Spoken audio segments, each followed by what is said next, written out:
আলাইকুম, আমি ইশরাত জাহান ইতি বলছি চালুখাটি থেকে। রাসেল ইতি ব্লগ চ্যানেলে আপনাদের স্বাগতম। কাছে এবং দূরে, দেশ বিদেশে যে যেখান থেকে আমার ভিডিওটি দেখছেন, আশা করছি আল্লাহর রহমতে আপনারা ভালো আছেন। আলহামদুলিল্লাহ, আমিও ভালো আছি। তো আমি বাসায় বসে কি টুকটাক কাজ করি সেটাই আজকে আমি আপনাদের সাথে শেয়ার করব। তো শুরুতে দেখতে পাচ্ছেন যে আমি ড্রেসিং টেবিলটা একটু পরিষ্কার করে নিচ্ছি, কারণ দেখছি যে একটু ধুলা পড়েছে তাই আর কি। আর এখানে আমি আমার ড্রেসিং টেবিলের সামনে কোনো কিছু রাখি না, কারণ আমার ছেলে যদি কিছুই রাখি তাহলে আর কি হাতের কাছে যা পাবে তাই আর কি জ্বালানা থেকে ফালিয়ে দেয়।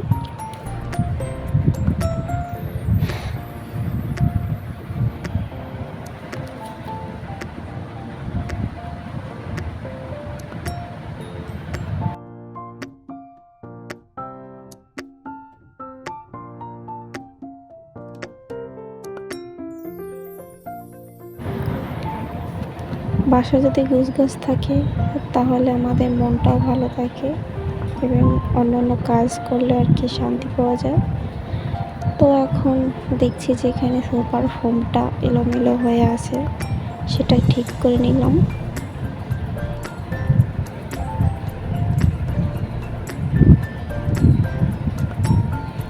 তো এখন বিছানাটা আমি গুছাবো। যখন আমি বিছানা গোছাতে যাব, আমার ছেলে এভাবে বিছানার সামনে এসে শুয়ে পড়ে, কারণ ও যদি দেখে কোনো সুন্দর কিছু তাহলেই ও আনন্দ পায়। এই তো বিছানাটা সম্পূর্ণ গোছানো হয়ে গিয়েছে, তখন আমি অন্যটা রুম গোছাবো। এই তো এটাও গুছিয়ে নিয়েছি। এই যে ব্লগটি দেখতে পাচ্ছেন, এটা হচ্ছে আমার অনেক দিনের আগের ভিডিও করা।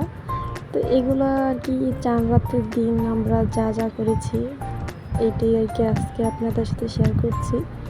তো এখানে ফেনি রান্না করা হয়েছে, ফেনির জন্য জর্দা আর বুন্দা ভাজা হচ্ছে।